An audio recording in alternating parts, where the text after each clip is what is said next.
I walked into Ridgewell County Court with nothing but a single manila envelope.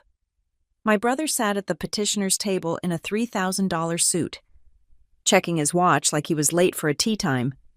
His lawyer slammed a heavy binder down, demanding immediate control of my assets due to my alleged instability. I did not object. I simply asked the judge to enter one item into the record. The bailiff tore the seal, and the room went deadly quiet. My name is Brinley Perry, and I walked into the Ridgewell County Court knowing exactly how much I was worth to the people sitting on the other side of the aisle. I did not walk in to win a fight. I did not walk in to beg for mercy or to scream about fairness.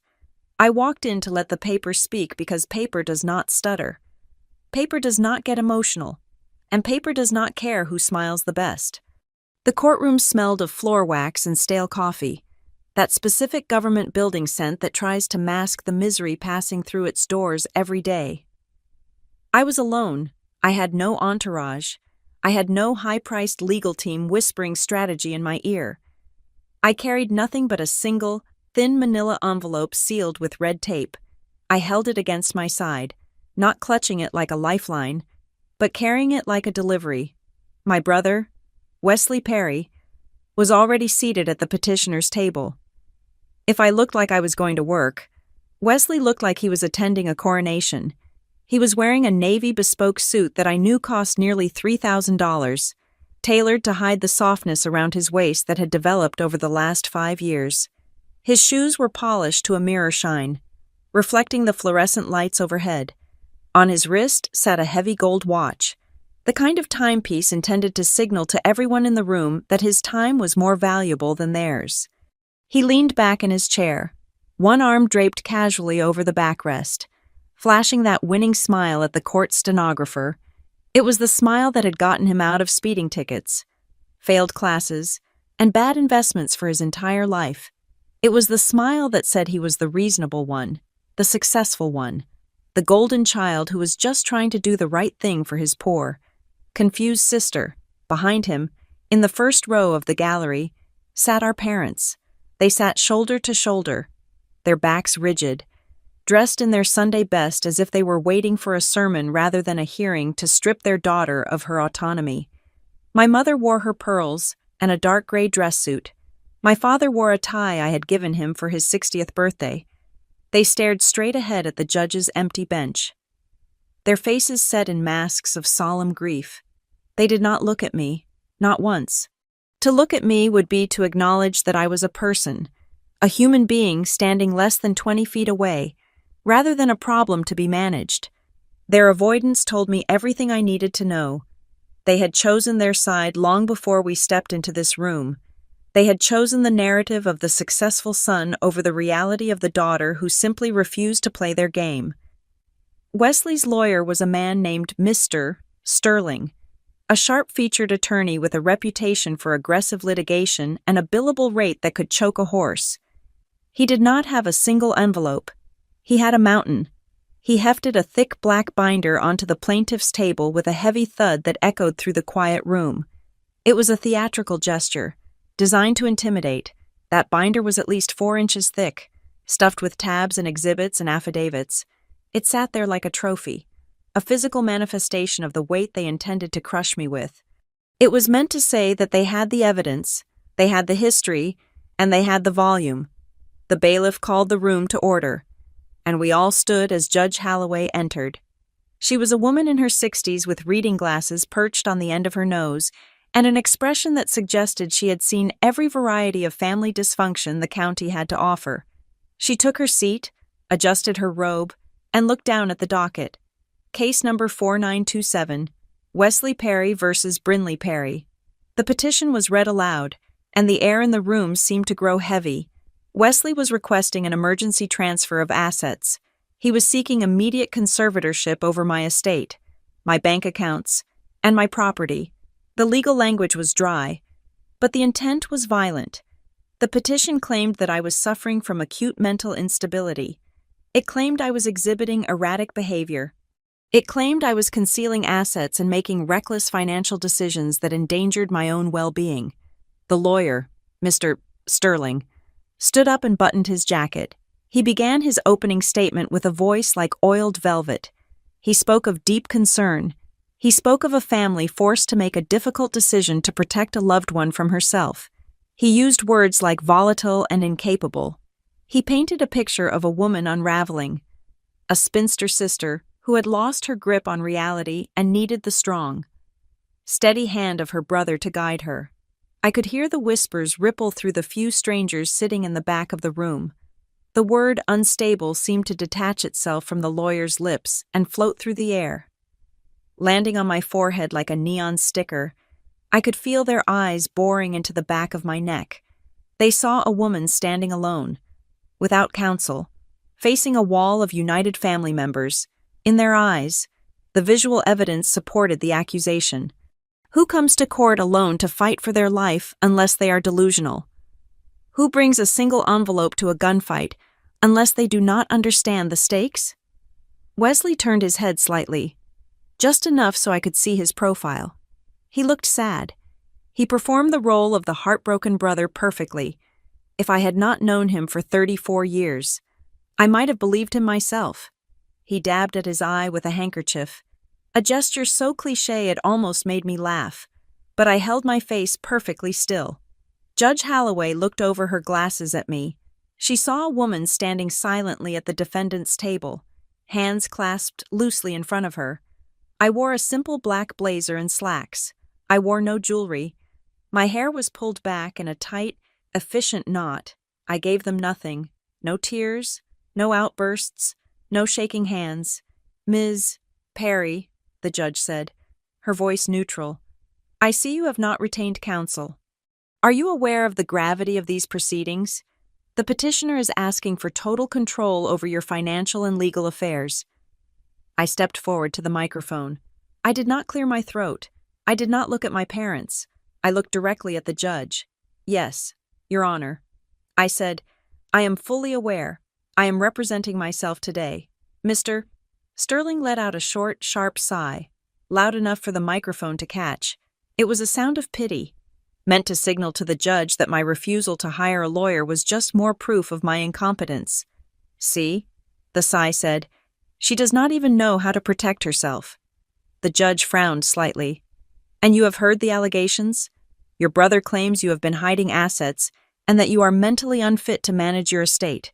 He has submitted a substantial amount of documentation to support this claim." She gestured to the massive binder on Wesley's table. "I have heard them, Your Honor," I said, "and I have read the copy of the petition served to me 3 days ago. Do you wish to respond to the allegations?" the judge asked, "or do you wish to request a continuance to find representation?" "I do not need a continuance," I said, my voice steady and even, "and I do not wish to respond to the allegations with a speech." Wesley shifted in his seat. I saw his jaw tighten. He had expected me to scream. He had expected me to cry and shout that he was a liar, which would have only proven his point that I was emotional and unhinged. He wanted a scene. He needed a scene. My silence was the one thing he had not rehearsed for. I continued. "The petitioner has presented a great deal of narrative, Your Honor. He has presented affidavits from family members and character statements. However, before this court considers granting an emergency order that would strip a citizen of her civil liberties based on hearsay, I would like to submit one piece of evidence for the record." Mr. Sterling jumped up. "Objection. Your Honor, we have not received any discovery from the respondent. She cannot just ambush the court with surprise documents." "It is not a surprise document," I said calmly, cutting him off without raising my voice. "It is a certified public record, and under the rules of this court regarding emergency financial petitions, any document proving immediate conflict of interest or fraudulent filing must be reviewed before a ruling is made." The room went silent. The word fraudulent hung in the air, colder and sharper than the word unstable. Judge Holloway narrowed her eyes. She looked from the thick binder on Wesley's desk to the thin envelope in my hand. She was an experienced judge. She knew that thick files often contained more fluff than fact. She also knew that pro se defendants usually brought bags of incoherent scribblings, not single, sealed envelopes. "I will allow it," the judge said, "but it better be relevant. Ms. Perry." "It is the only thing that is relevant," I replied. I walked forward. I did not look at Wesley, but I could feel his gaze burning into me. He was confused now. The confidence was cracking. Just a hairline fracture in the porcelain. He was wondering what I had. He was running through his mental checklist of all the loose ends he thought he had tied up. He was thinking about the emails, the bank accounts, the phone calls. He was wondering if I had found a text message or a letter, but he wasn't worried yet. He thought he was smarter than me. He thought I was just a compliance officer who lived a boring life, while he was the businessman who made deals. I handed the envelope to the bailiff. The bailiff was a large man with a shaved head and a uniform that strained at the shoulders. He took the envelope from me. It looked almost comical in his massive hands. I requested that the contents be entered into the record immediately. I said, "And I request that the bailiff read the header and the primary declaration of the document aloud for the court, as it pertains directly to the jurisdiction of this hearing." Mr. Sterling looked like he wanted to object again, but he stayed seated. He was confident. What could be in one envelope? A letter from a therapist? A bank statement? Nothing that could outweigh his 4-inch binder. The judge nodded to the bailiff. "Open it. Read the necessary portion for the record." The sound of the tape ripping was the loudest thing in the world. It was a sharp, tearing sound that seemed to slice through the heavy atmosphere of the courtroom. My parents shifted in the back row. My mother smoothed her skirt, her nervous tic acting up. Wesley leaned forward, his eyes narrowed, trying to see through the back of the bailiff's hand. The bailiff reached inside and pulled out a stack of 3 papers stapled together. The top page was thick, cream-colored linen paper, the kind used for official government instruments. At the top, in bold, black letters, was a seal. The bailiff adjusted his glasses. He looked at the document. Then he looked up at the judge. He paused for a second, a flicker of confusion crossing his face. Before his expression hardened into professional neutrality, he cleared his throat. "This is a notice of interest and recorded restriction filed with the State Registry of Deeds." The bailiff read, his voice deep and booming, "Regarding the property located at 147 Lakeview Drive, Birch Hollow." I saw Wesley's hand twitch on the table. The smile was gone. The bailiff continued reading. "The document certifies that the aforementioned property is currently under a fraud investigation restriction. Triggered by an unauthorized attempt to transfer the deed on November 4th of this year." The judge's eyebrows shot up. November 4th? That was 2 weeks ago. That was 10 days before Wesley filed his petition claiming I was incompetent. "Continue," the judge ordered, leaning forward. "Who initiated the restriction?" The bailiff looked down at the paper. He turned the page to look at the attached digital log that was stapled to the back. The restriction was automatically triggered by the system. The bailiff read, "Due to a discrepancy in the filing party's identity, the individual attempting to transfer the deed listed themselves as the owner, but the digital signature and the filing IP address did not match the owner of record."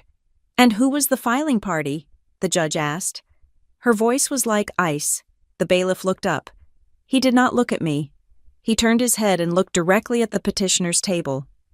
He looked right at the $3,000 suit. "The filing party on the rejected transfer application," the bailiff said, enunciating every syllable, "is listed as Wesley Perry." The silence that followed was not the silence of a library. It was the silence of a vacuum. It was the sound of oxygen being sucked out of the room. I stood perfectly still, my hands still clasped. I did not smile. I did not turn to look at my brother to see the color draining from his face. I kept my eyes on the judge. "Mr." Sterling froze, his hand halfway to his water glass.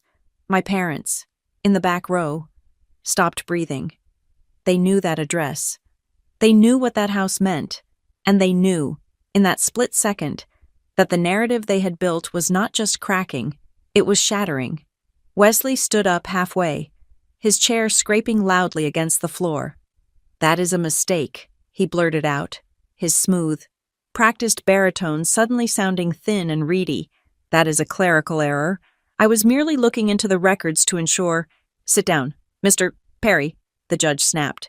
She did not shout, but her voice cracked like a whip. Wesley sat. He looked at his lawyer. But Mr. Sterling was busy staring at the binder on his desk, as if he wished it would spontaneously combust. The judge turned her gaze back to the bailiff. Is there more?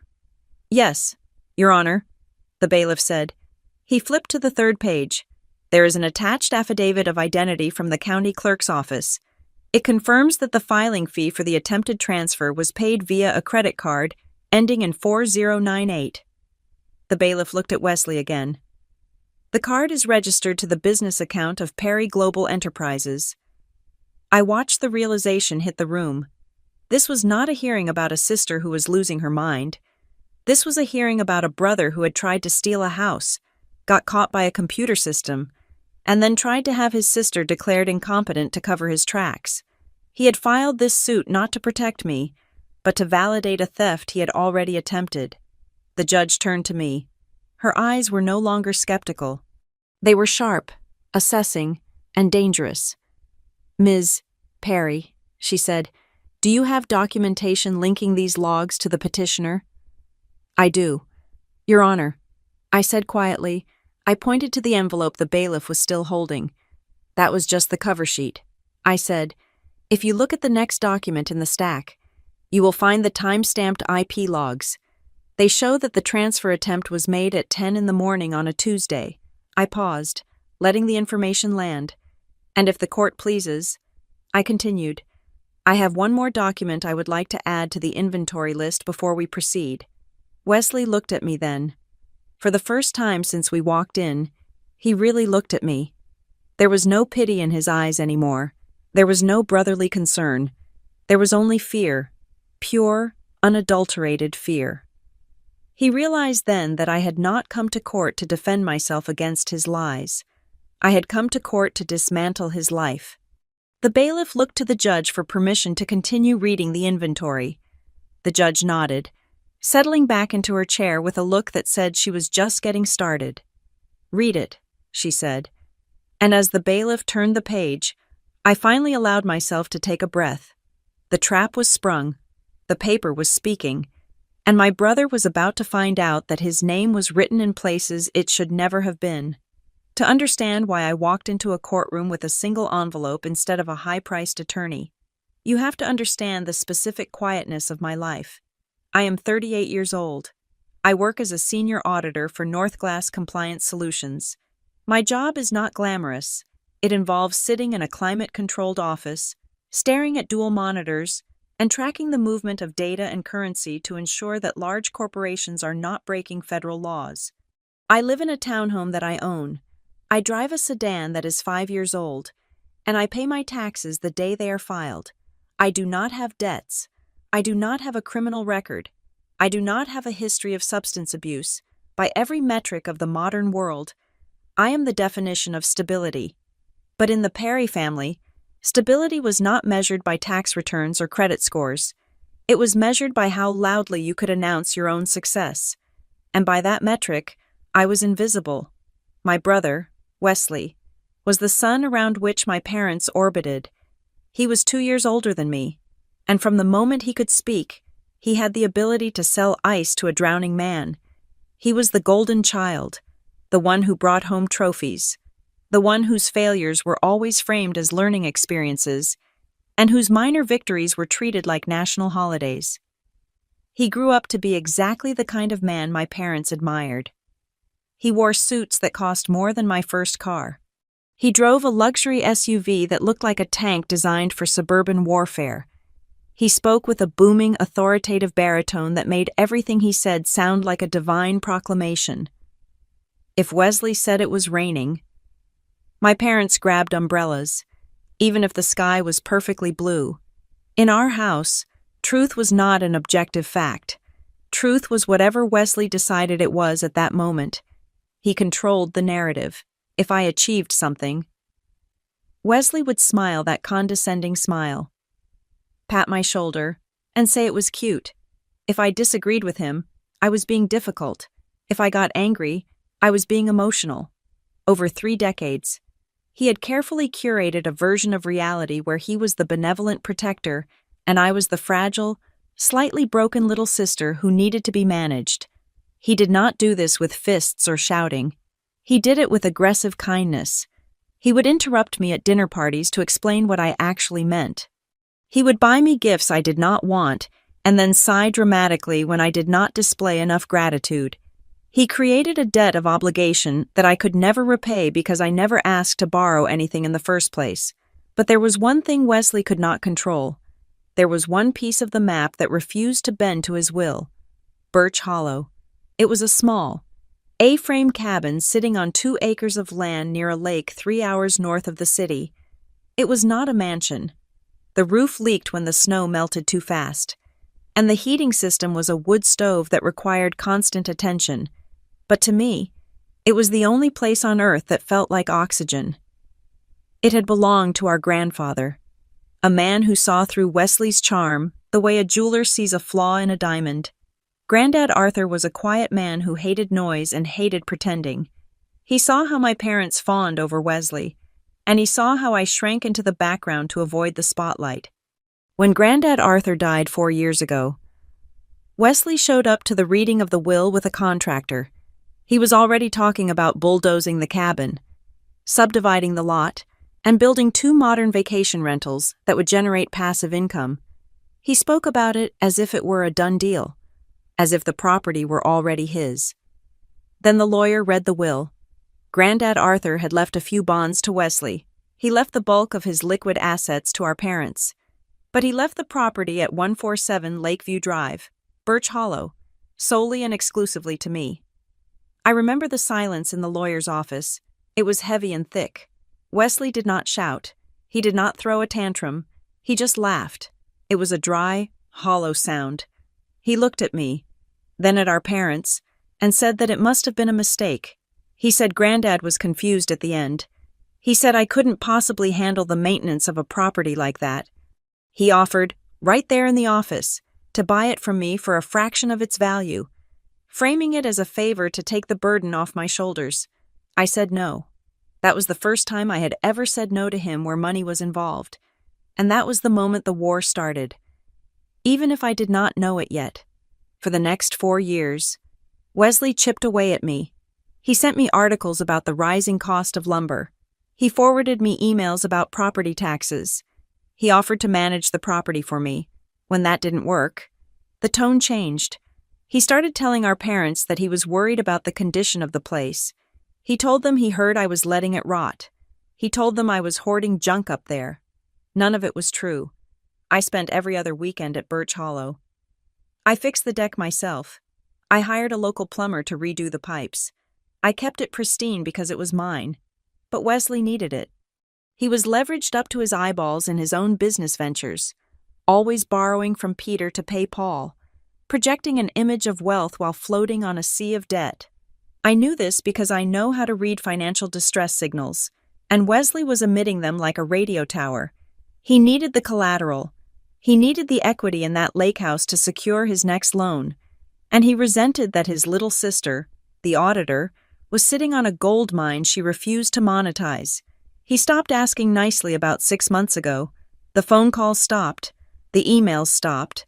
The silence should have comforted me. But in my line of work, silence usually means someone is trying to hide something. I am a creature of habit, and part of my habit involves monitoring my own data. Because I work in compliance, I subscribe to every identity protection service and public record alert system available. I treat my own life like a client file. 2 weeks before the court date, on a Tuesday morning, I was sitting at my desk at North Glass, reviewing a spreadsheet for a logistics firm. My phone buzzed. It was a notification from the county clerk's automated system in the district where Birch Hollow is located. Notice of title activity. The screen read. My heart hammered a slow, heavy rhythm against my ribs. I did not panic. I put down my coffee cup. I unlocked my phone and logged into the county portal using my secure credentials. There was a pending application in the system. It was a quit-claim deed, a document used to transfer property from one person to another. The document had been uploaded digitally at 10:15 that morning.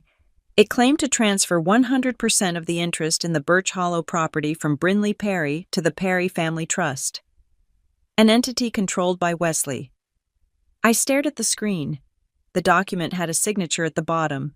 It was my name. It looked somewhat like my handwriting, but the loop on the Y was too wide, and the slant was wrong. It was a forgery. But it wasn't just a forgery. It was a lazy one. The system, however, had flagged it. Not because of the signature, clerks rarely catch those in real time, but because of a mismatch in the digital notary stamp. The notary listed on the document had an expired commission number in the county database. The system had automatically rejected the filing and placed a temporary freeze on the title until the owner, me, could verify the activity. I sat in my office chair. The hum of the air conditioner, the only sound in the room. Most people would have called their brother immediately. Most people would have screamed into the phone, demanding an explanation. Most people would have called their parents and cried about betrayal. I did none of those things. I knew exactly what Wesley would do if I confronted him. He would say it was a misunderstanding. He would say his assistant filed the wrong paperwork. He would say he was just trying to help me manage the asset and got ahead of himself. He would gaslight me until I doubted my own eyes. And if I threatened him, he would just find a better way to steal it. So I went to work. I opened a new folder on my secure drive. I named it simply Project BH. I started by downloading the rejected application. I saved the metadata. I traced the IP address of the uploader. It wasn't a residential IP. It resolved to a static address assigned to Perry Global Enterprises, Wesley's company. He hadn't even bothered to use a VPN. He had done it from his office, likely between his morning coffee and his lunch meeting. Arrogant enough to think the county clerk system in a rural town was too primitive to catch him. Then I went deeper. I requested the full access logs for the portal. I pulled the credit card transaction receipt for the filing fee. It was $45. He had charged it to his corporate American Express. I had the last 4 digits. I spent the next 3 days doing a forensic audit of my interactions with my brother. I exported 4 years of emails. I highlighted every instance where he mentioned the property. I found the emails where he asked for the deed reference number for insurance purposes 2 years ago. I found the text messages where he asked if I had a copy of the key in a lockbox. I saw the picture forming. He wasn't just trying to steal a house. He was building a case that I was incompetent, so that when he did steal it, he could justify it as stewardship. Then, the final piece fell into place. I realized that the rejection of the deed transfer was going to trigger him. He would get the notification that the filing failed. He would know the system flagged it, and he would know that he couldn't just try again without raising suspicion. His only option, his only legal path to get that house before his own creditors came knocking, was to force the transfer through a higher authority. He needed a court order, and to get a court order to take property from a mentally sound adult, he needed to prove I wasn't mentally sound. I knew the lawsuit was coming before the process server even knocked on my door. I knew he would use the instability angle. He had been planting the seeds for years with our parents. Brinley seems stressed. Brinley is retreating from the family. Brinley is obsessed with that old shack. When the papers finally arrived, served to me at my office by a man in a windbreaker, I didn't even blink. I signed for them, walked back to my desk, and read the petition. Emergency conservatorship, incapacity, protection of assets. He was using the nuclear option. He wanted to strip me of my rights to save himself. He was betting on me being the scared little sister who would crumble under the weight of a courtroom. He was betting on me hiring a cheap lawyer who would advise me to settle. He was betting on my parents sitting behind him to shame me into submission. He was betting on emotions. I looked at the thick stack of papers on my desk. Then I looked at the thin file of IP logs and transaction receipts I had assembled. I didn't call a lawyer. I didn't call my mother. I went to the stationery cabinet and took out a single manila envelope. I placed my evidence inside and sealed it with red security tape. Wesley wanted to tell a story about a crazy woman. I was going to let him tell it. I was going to let him build his entire case, stack his lies as high as the ceiling, and swear on a Bible that he was only doing this out of love. I would wait. I would wait until he was under oath. I would wait until the bailiff was standing there. And then, I would introduce him to the concept of an audit trail. Mr. Sterling, my brother's attorney. did not shout. Shouting in a courtroom is for television lawyers and amateurs who have lost control of their narrative. Mr. Sterling spoke with the hushed, reverent tone of an undertaker discussing the price of a mahogany casket. He stood before Judge Holloway, buttoning his suit jacket with a slow, deliberate movement, and began to dismantle my life using words that sounded like charity. "Your Honor," he began, his voice smoothing over the rough edges of the courtroom.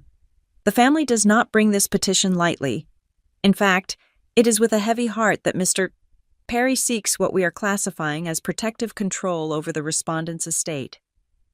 I sat at the defendant's table, my hands resting on the cool wood. I listened to the phrase protective control. It was a beautiful euphemism. It sounded like a warm blanket. It sounded like safety.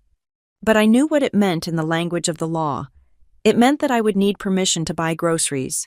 It meant I would need approval to withdraw $20 from an ATM. It meant that my signature, which I had used to sign contracts and leases for 2 decades, would become nothing more than ink on paper, void of any authority. Sterling continued, gesturing vaguely in my direction without actually looking at me. "We are asking for temporary conservatorship over the respondent's checking and savings accounts, her retirement portfolio, her vehicle, and her primary residence. Furthermore, we are requesting power of attorney regarding any future interests, including but not limited to real estate holdings and inheritance distributions that may arise." Future interests, that was the tell. If they were only concerned about my mental state right now, they would focus on my current accounts, but they were casting a net into the future. They wanted to own not just who I was today, but who I might become tomorrow. They wanted to ensure that if I ever sold the cabin at Birch Hollow, the check would go into an account that Wesley held the keys to. Wesley sat next to him, his head bowed slightly. He was performing the role of the reluctant hero perfectly. He looked like Atlas holding up the sky, burdened by the terrible responsibility of caring for his damaged sister. He shifted in his chair, leaning forward just enough so that his voice would carry to the gallery, but soft enough to seem private. "She is not well," Wesley whispered, his voice catching with practiced emotion. "We just want to protect the family. We just want to make sure she doesn't hurt herself financially." The gallery rippled with sympathy. I could feel the eyes of our parents on my back, burning with that familiar mixture of shame and expectation. They wanted this over. They wanted the gavel to bang so they could go back to their country club and tell their friends that they had handled the situation with Brinley. They wanted to erase the messiness of my independence. Judge Holloway was not looking at the gallery. She was looking at the petition. She flipped a page, the sound sharp in the quiet room. "Mr. Sterling," the judge said, looking over the rim of her glasses, "this is a broad request. You are asking to strip a 38-year-old woman of her autonomy. The bar for such an action is extremely high. What is the specific legal basis for this urgency?" Sterling did not blink. He had prepared for this. He opened his hands as if offering a gift. "Your Honor, the basis is a pattern of erratic behavior and financial opacity that suggests a break from reality.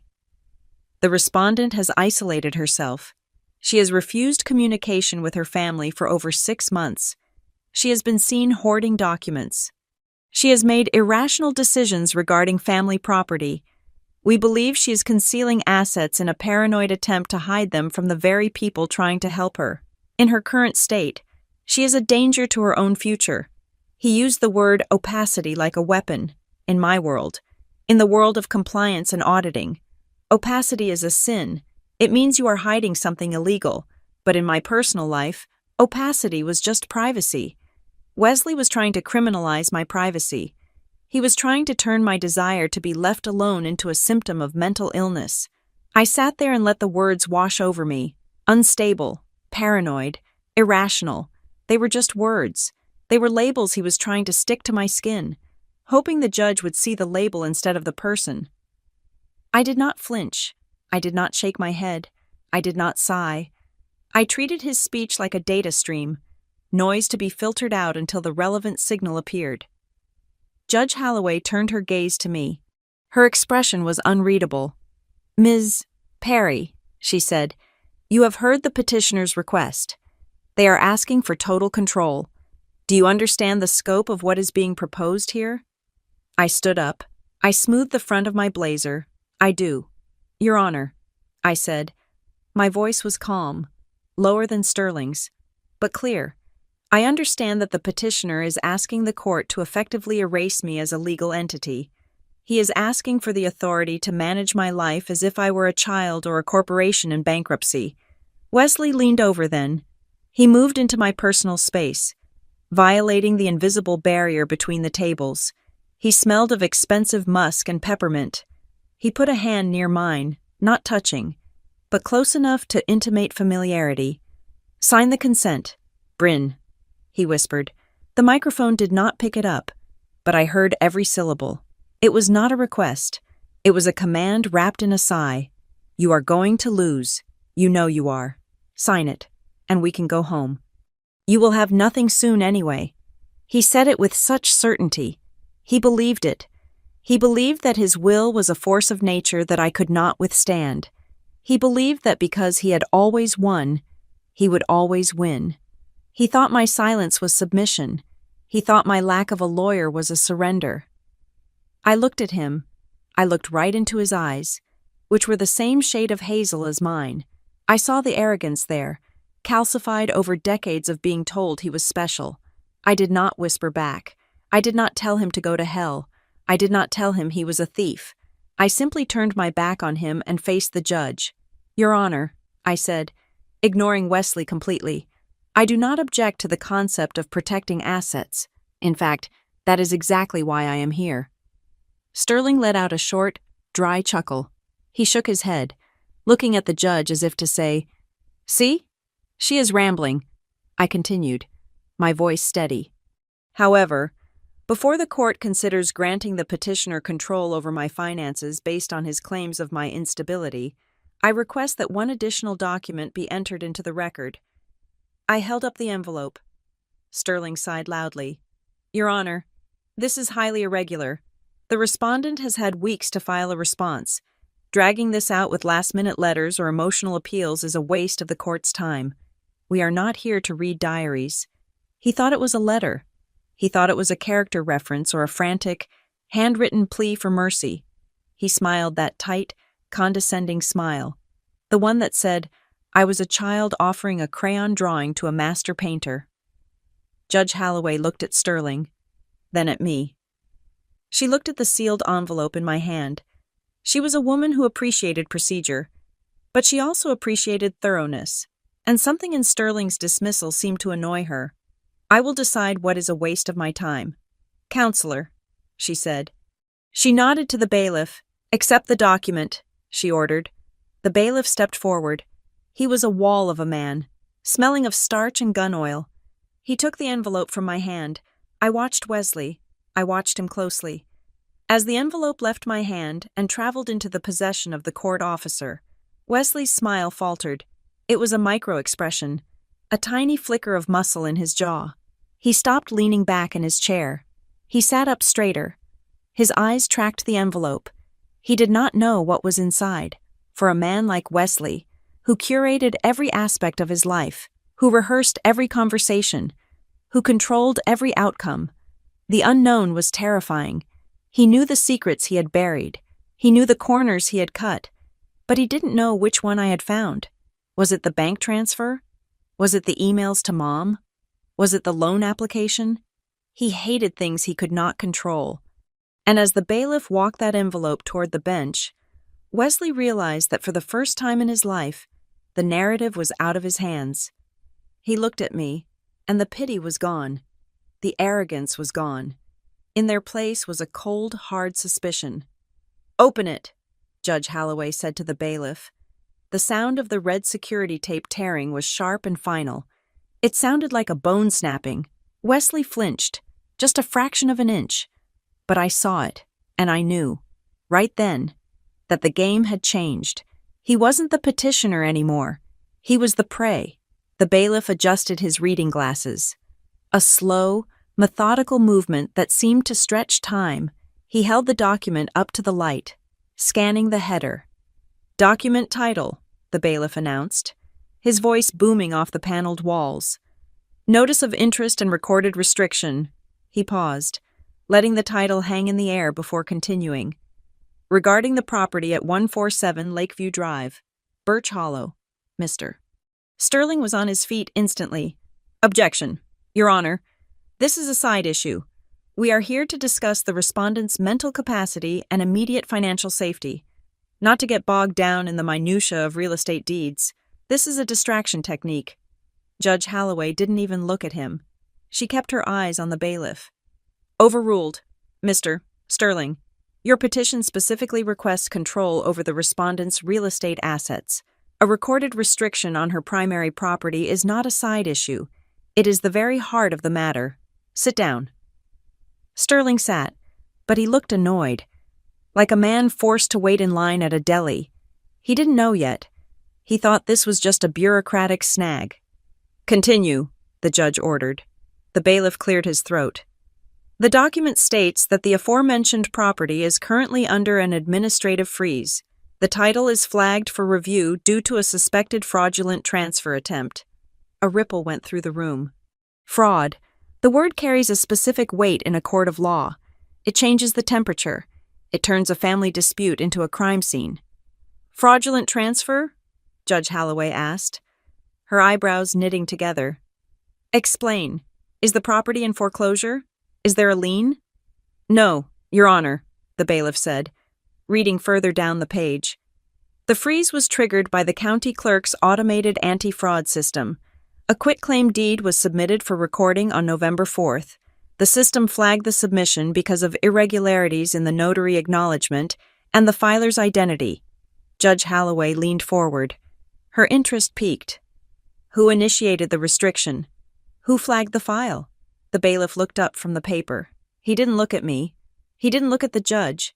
He turned his head slowly and looked directly at the petitioner's table. He looked right at Wesley, who was now sitting very still, his face a mask of polite confusion. The restriction, the bailiff read, was triggered by a filing submitted under the name Wesley Perry. The silence that followed was absolute. It felt as if the air had been sucked out of the room by a giant vacuum. In the back row, I heard my mother make a small, choked sound, like a gasp trapped in her throat. My father shifted his weight, the wood of the bench creaking loudly under him. Mr. Sterling blinked. Once, twice, he turned to look at his client, his expression shifting from arrogance to a dawning realization that he had been kept in the dark. Wesley, to his credit, was quick. He didn't panic. He didn't jump up and run. He just shook his head, a look of weary patience on his face. Your Honor, Wesley said, his voice smooth, though I could hear the slight tremor of adrenaline underneath. This is exactly what I'm talking about. I had to flag the property. I had to put a watch on it.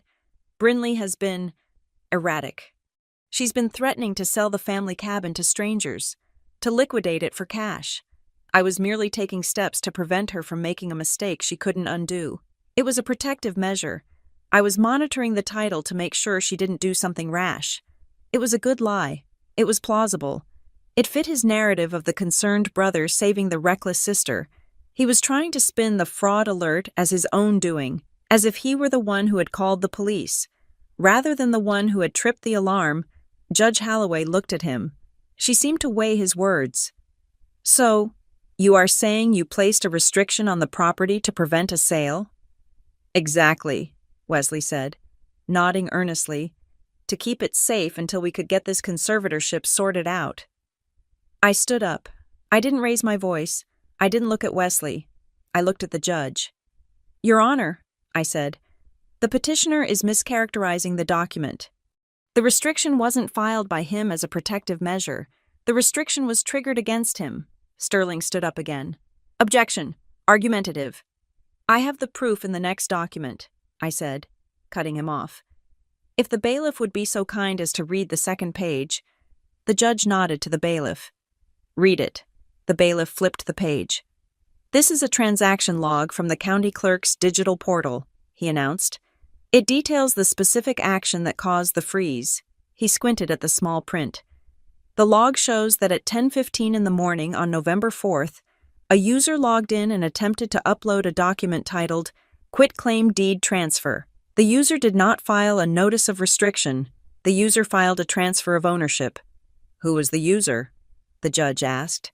The account holder is listed as Perry Global Enterprises, the bailiff read, and the transfer attempted to move the title from Brinley Perry to the Perry Family Trust. The judge turned to Wesley. Her eyes were hard now. Mr. Perry, you just told this court you filed a restriction to protect the property, but this log says you tried to transfer the property out of the respondent's name and into a trust controlled by you. Which is it? Wesley's face went pink. Not red, just a flush of heat creeping up his neck. Your Honor, the trust is for her benefit. It's the same thing. Moving it to the trust protects it. It's a technicality. A technicality? I said, stepping out from behind my table. You tried to sign my name. I did no such thing, Wesley snapped, his composure cracking for the first time. I have power of attorney. No, I said calmly. You don't? That is why we are here today. You are asking for power of attorney. You don't have it yet, which means when you uploaded that deed 2 weeks ago, you were acting without authority. I turned back to the judge. Your Honor, the restriction exists because the system rejected his filing. It rejected it because the digital signature didn't match mine, and the notary stamp he used was flagged as invalid. He didn't file a watch. He tried to steal the house, got caught by the software, and is now lying to this court to cover his tracks. The room was buzzing now. The whispers were louder. The word steal was floating around. And this time, it was sticking to Wesley, not me. Judge Holloway looked at the papers in the bailiff's hand. She looked at the timestamp. She looked at Wesley, who was now whispering furiously to Mr. Sterling. Sterling looked unhappy. He was a lawyer who liked winning, but he hated being lied to by his own clients. He was leaning away from Wesley, creating physical distance on the bench. Ms. Perry, the judge said, you mentioned a notary stamp. Do you have evidence regarding the submission of this deed? I do, I said. I have the IP logs. Submit them, the judge ordered. I reached into my bag, not the envelope, but my bag, and pulled out a second, smaller folder. I had known he would lie. I had known he would try to spin the restriction, so I had kept the technical data separate, ready to deploy exactly at this moment. This is the access log for the upload, I said, handing it to the bailiff. It shows the IP address of the device that uploaded the forged deed. It also shows the IP address of the device that paid the filing fee. The bailiff took the folder and handed it up to the judge. She opened it and scanned the columns of numbers. The IP address resolves to an office building in downtown, I said. Specifically, the headquarters of Perry Global Enterprises, and the payment was made with a corporate credit card. I believe the court will find that card does not belong to me. Judge Holloway looked up. Mr. Perry, she said, her voice dangerously low. Did you, or did you not, attempt to transfer the deed to this property on November 4th using your office computer? Wesley opened his mouth, then closed it. He looked at his parents. They were staring at him, their faces pale. They knew about the trust. He had probably told them he was securing the assets, but they didn't know he had done it behind my back, 2 weeks before the hearing, using a forged signature. I was advised that securing the asset was priority, Wesley stammered. My legal counsel at the time. I was not your counsel on November 4th, Sterling interrupted sharply, throwing his client under the bus to save his own license. I was retained for this petition only. Wesley looked at Sterling with betrayal, then back at the judge. He was cornered. The paper trail had cut off his retreat. I did what I had to do for the family, Wesley said, his voice hardening, the nice guy mask slipping off completely. She was going to lose it. She's incompetent. I was saving it. By forging her signature? The judge asked. It wasn't forgery, Wesley insisted. It was implied consent. We are family. There is no such thing as implied consent in real estate law. Mr. Perry, the judge said. She closed the folder. And there is certainly no such thing as implied consent when you are standing in my courtroom asking for guardianship based on the claim that she is the one hiding assets. She looked at me. Ms. Perry, these logs are admitted into evidence. The court takes judicial notice of the discrepancy in the petitioner's timeline. She turned back to Wesley. You are on very thin ice. Mr. Perry, if I find one more instance where your actions contradict your sworn petition, I will not just dismiss this case, I will refer it to the district attorney. Wesley slumped back in his chair. He looked smaller now. The $3,000 suit didn't look like armor anymore. It looked like a costume, but I wasn't done. The judge had admitted the logs.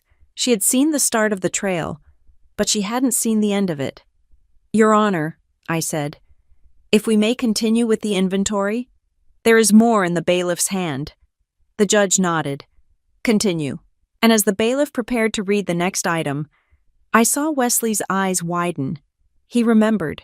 He remembered what else he had tried to access that week, and he realized that I hadn't just tracked the house, I had tracked everything. I walked toward the bench with the second document in my hand, moving with the deliberate slowness of someone who knows that every step is being watched. In my line of work, we call this the chain of custody. It is not enough to have the truth. You must demonstrate exactly how that truth traveled from the source to the surface. I placed the single sheet of paper onto the bailiff's desk. It was a printout of the server logs from the county clerk's portal. But to me, it was a map of my brother's arrogance. Your Honor, I said, my voice cutting through the lingering murmurs of the courtroom.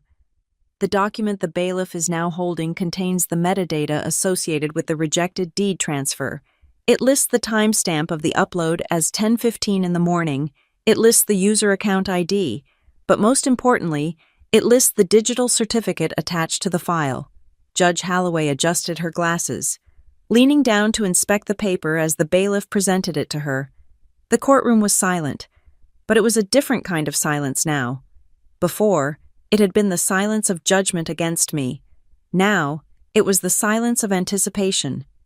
Mr. Sterling, the judge said, without looking up, does your client deny that his company uses the digital signature service DocuSign for its corporate transactions? Sterling stood up, smoothing his tie. He looked uncomfortable. He was a man used to arguing about the interpretation of laws, not the binary reality of data. Your Honor, Sterling said, trying to sound dismissive, IP addresses and digital certificates are highly technical matters. They are easily spoofed. Anyone could have gained access to a company Wi-Fi network. To claim that a specific IP address definitively proves my client was the one sitting at the keyboard is a leap. We would need a forensic computer expert to verify the integrity of these logs. We cannot simply take a printout at face value. It was a standard defense. Obfuscate, complicate, claim that technology is magic and therefore unreliable. He was trying to buy time, trying to push the hearing into a continuance so they could regroup and come up with a better lie. Judge Holloway looked up. Her expression was flat. She had been a judge for 20 years. She knew the difference between a complex technical issue and a lawyer throwing sand in her eyes. Mr. Sterling, she said, this is a civil hearing, not a murder trial. The standard of proof is the preponderance of the evidence, and right now, the evidence shows that a document was uploaded from your client's office, paid for with your client's credit card, and signed with a digital key registered to your client's server. I do not need a computer scientist to tell me what that looks like. I do not need a theatrical production. I need the truth in the record. She looked back down at the paper. Her finger traced a line of text halfway down the page. Then, she stopped. I watched her face. I saw the exact moment she read the email address associated with the user account. Her eyebrows drew together. She blinked, as if making sure she was reading it correctly. Then she looked up at Wesley. It was a look of profound disappointment. It was the look a parent gives a child who has been caught stealing from the collection plate. Mr. Perry, the judge said, her voice deceptively soft. The user email registered for this transaction is not a personal address. It is w-perry@perry-global-enterprises-.com. Are you telling this court that a hacker broke into your office, stole your credit card, logged into your computer, and then used your own corporate email address to file a deed transfer for your sister's cabin? Is that the narrative you want me to believe? Wesley was gripping the edge of the table so hard his knuckles were white. The charm was gone. The golden child facade, the one he had worn since he was 5 years old, was dissolving under the harsh fluorescent lights. He wasn't the benevolent protector anymore. He was just a man who had been caught. He stood up, but not with the grace he had shown earlier. His movements were jerky. He looked irritated, like a manager dealing with an incompetent employee. "Your Honor," Wesley said, his voice tight. "We are focusing on the wrong things. The email address is administrative. My staff uses it. My assistants use it. I cannot police every single keystroke made in my office. The point is not who filed a piece of paper. The point is why it was filed. We are here because my sister is unwell. We are here because she is letting valuable assets rot. I was trying to stop the bleeding. Does the method really matter if the intent was to save the family from financial ruin?" He was snapping. He was showing the court the Wesley I knew. The Wesley who believed that rules were for other people, and that his intentions justified any action. He was angry that he was being questioned. He was angry that the judge wasn't nodding along. Suddenly, there was a commotion in the gallery. "He's just trying to help her." It was my mother. She had stood up, clutching her purse to her chest. Her face was flushed.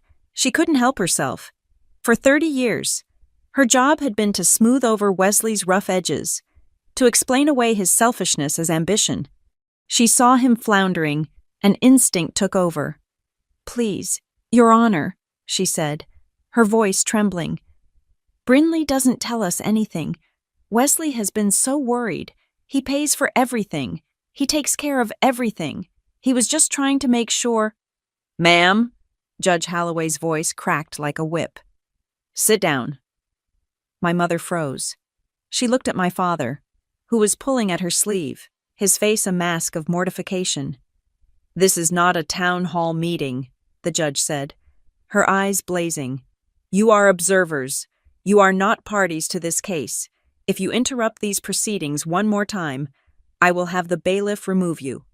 Do you understand?" My mother sank back onto the bench, looking small and defeated. She looked at me then, her eyes full of tears, but they weren't tears of apology. They were tears of accusation. "Look what you're doing," her eyes said. "Look how you're embarrassing him." I looked away. I did not let it hurt. I filed it away as another piece of data. Wesley saw that his parents couldn't save him. He saw that the technical error defense hadn't worked. He saw the judge looking at the logs with disgust. He needed a new angle. He needed to change the subject immediately. He turned his body toward the judge, shifting his stance to block her view of me. He lowered his voice, dropping it into that deep, serious register that usually works so well for him in boardrooms. "Your Honor," Wesley said, "I apologize for my parents. They are emotional. We are all emotional, and that is exactly why we need this order. You are looking at logs and emails, but you are missing the human reality. My sister is not just making bad financial decisions. She is a danger to herself." The room went quiet again. This was the nuclear option. "I didn't want to bring this up," Wesley said, shaking his head as if pained. "But we have reason to believe she is self-harming, or at least that she is neglecting her basic needs to a dangerous degree. She doesn't eat. She doesn't sleep. She sits in her house with the lights off for days. If you deny this petition because of a paperwork error, and something happens to her, that will be on this court's conscience." It was a masterstroke of manipulation. He was leveraging the court's fear of liability. No judge wanted to be the one who left a vulnerable person alone only to have them end up in a hospital a week later. Judge Holloway paused. She looked at me. The irritation in her face softened into scrutiny. She had to take the allegations seriously. It was her job. "Ms. Perry," she said, You heard the petitioner. He claims you are a risk to your own safety. How do you respond? I stood up. I did not rush. I did not let my voice waver. I did not get angry, because anger looks like instability. Your Honor, I said clearly, I am a senior auditor for a Fortune 500 compliance firm. I have held my position for 8 years. I have never missed a day of work. I have never been late. My performance reviews are in the top 5% of my division. I took a breath. I had a full physical examination 3 months ago for my insurance, I continued. My BMI is within the healthy range. My blood work is normal. I pay my bills on the first of the month. I do not have a history of depression, anxiety, or self-harm.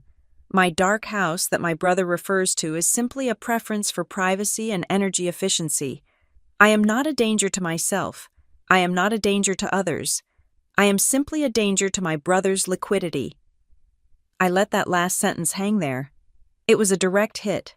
Wesley opened his mouth to retort, to throw out another accusation, but the judge held up her hand. Enough, she said. I have heard the arguments. The petitioner's claims regarding the respondent's physical safety are noted, but so far, they are unsupported by any medical evidence or police reports. We are running on anecdotes. She leaned back, looking at the clock on the wall. She was tired of the drama. She wanted facts. She wanted to get to the bottom of the pile. We are going to proceed with the inventory, Judge Holloway said firmly. I want to know exactly what assets the petitioner is so eager to control. If there is a pattern of mismanagement, it will show up in the numbers, not in the speeches. She gestured to the bailiff. Continue reading the list. Wesley slumped back into his chair. He looked exhausted. He had fired his best shots, the technical confusion, the parental intervention, the suicide card, and I was still standing. He ran a hand through his perfectly styled hair, messing it up for the first time. He thought the worst was over. He thought the house was the big reveal. He thought that if he could just weather this storm, he could regroup, but he was wrong. I watched the bailiff pick up the next sheet of paper from the envelope. I knew exactly what was written on it. I knew exactly what date was stamped on it. The house was just the bait. The house was the shiny object I had used to get him into the room.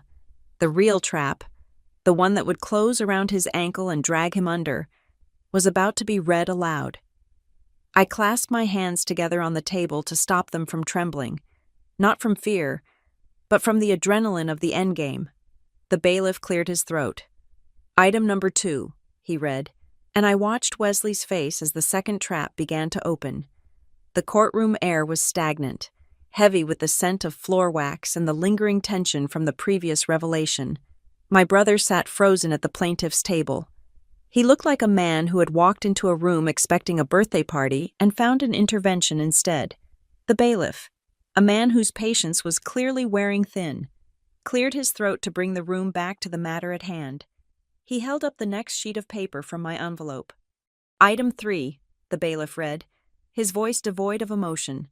Personal checking account ending in 8944 held at Mariner Crest Bank. This was the boring part. This was the lull I had calculated. I watched the judge's face. She was listening, but her eyes were still cold, still processing the lie Wesley had told about the house. She was waiting for the pattern to confirm itself. Item 4, the bailiff continued. High-yield savings account ending in 2210 held at Mariner Crest Bank. Wesley shifted in his seat. He knew these accounts. He had probably tried to access them online and failed, because I used two-factor authentication that pings a device he couldn't clone. But he wasn't worried about the cash. He was wealthy, or at least he projected wealth. He didn't need my checking account to pay his mortgage. He needed something else. Item 5. The bailiff read, and then he paused. The pause was slight, just a hesitation in the rhythm of his recitation, but in a quiet courtroom, it sounded like a shout. The bailiff squinted at the document, tilting it to catch the overhead fluorescent light. Safe deposit box, number 402. The bailiff read slowly. Located at the main branch of Mariner Crest Bank on 4th Street. I saw Wesley's back stiffen. It was a subtle movement, a locking of the spine. He knew about Box 402. Everyone in the family knew about it.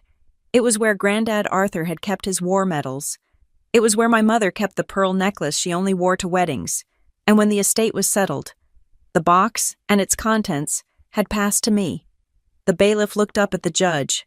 "Your Honor," he said, "there is a notation attached to this item in the inventory log provided by the respondent. Read the notation," Judge Holloway ordered. The bailiff flipped the page attached to the bank record. "The log indicates a critical security alert regarding this box," the bailiff said. "It lists a physical access event." The judge frowned. "An access event? You mean someone opened the box?" "Yes, Your Honor," the bailiff replied. "The log shows the box was accessed, and the privacy seal was broken at 9:30 in the morning on November 16th. The judge turned her head slowly to look at the calendar on the wall behind her, then turned back to the room. November 16th. That was 2 days ago. That was 48 hours before we walked into this courtroom. That was the day after Wesley's lawyer had filed the emergency petition. Judge Holloway looked at me. "Ms. Perry, did you access your safe deposit box 2 days ago?" "No, Your Honor." I said clearly, "I was at work. I have the timesheet to prove it." The judge turned her gaze to Wesley. It was a heavy physical thing.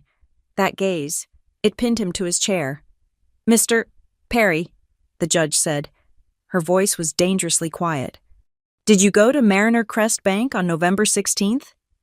Wesley cleared his throat. He shot a desperate look at Mr. Sterling. But Sterling was busy studying the grain of the wood on the table.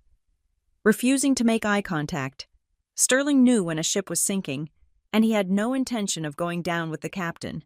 I did go to the bank." "Yes," Wesley admitted. His voice was higher than usual. "But, Your Honor, you have to understand the context. I am not interested in context right now." The judge snapped. "I am interested in authority. Did you open your sister's safe deposit box?" "I didn't take anything," Wesley said quickly, holding up his hands. "I was merely conducting an inventory. We were filing for conservatorship the next day. I needed to know what was in there to ensure it was safe. I was acting as a responsible future guardian. I wanted to make sure she hadn't pawned the family heirlooms. It was a protective measure." He was doing it again. He was wrapping his invasion in the language of care. He was trying to make his theft sound like charity. Judge Holloway leaned over the bench. "Mr. Perry, you do not have a conservatorship. You do not have a court order. You are a private citizen. You cannot just walk into a bank and demand access to another adult's private vault because you feel like it." "How did you get in?" Wesley stammered. Well, I am on the list. Mr. Sterling finally spoke up, trying to salvage the wreckage. "Your Honor, my client is listed as the emergency contact on the account. It is a standard banking provision. He was operating under the assumption that his status gave him the right to secure the contents in a crisis." The judge looked at Sterling like he was a first-year law student who had just failed an exam. "Mr.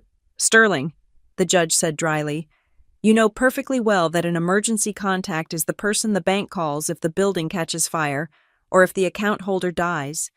It is not a master key. It does not convey ownership. It does not convey access rights. If your client used his status as an emergency contact to bully a bank teller into opening a vault, he has committed a federal banking violation." Wesley shook his head vigorously. No, I didn't bully anyone. It was all above board. I had authorization." "Authorization?" the judge asked. "From whom?" "From Brinley," Wesley blurted out. The room went silent. I stared at the back of his head. He was doubling down. He was so used to lying that he couldn't stop, even when the truth was sitting in an envelope 5 feet away. "She signed a power of attorney for me years ago," Wesley said, gaining confidence now that he had thought of a lie. "For the specific purpose of managing the family assets. I presented that document to the bank manager. They reviewed it. They approved it. They let me in. It was all legal." I stood up. "Your Honor," I said, "I have never signed a power of attorney for my brother." "Not years ago. Not ever." Wesley turned in his chair to glare at me. "You forgot," he hissed. "You were always forgetful. That is why we are here. I ignored him. I looked at the bailiff. "Please read the rest of the bank report," I said. The bailiff looked down at the paper. According to the incident report filed by the Mariner Crest Bank Compliance Division, the bailiff read, "The individual identified as Wesley Perry presented a notarized, limited power of attorney document to the branch manager." "See?" Wesley shouted, pointing a finger at me.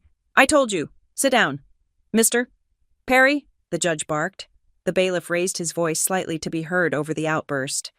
"However," the bailiff continued, "the report notes that the document was flagged by the bank's central verification system later that afternoon." "Flagged?" the judge asked. "Why?" The bailiff turned the page. The bank's fraud department noted that the signature on the power of attorney did not match the signature card on file for Miss Perry. The loops were inconsistent. The pressure points were wrong. The bank attempted to call Miss Perry to verify the authorization, but the phone number listed on the document had been altered to route to a different mobile device. I saw the color drain from my parents' faces. Altering a phone number was not a mistake. It was not a misunderstanding. It was a calculated move to intercept security checks. The bank then conducted an internal audit of the transaction. The bailiff read, "They found that the power of attorney was notarized on November 15th. That was the day before the access event." The judge looked at me. "Ms. Perry, where were you on November 15th? "I was at a compliance seminar in Chicago."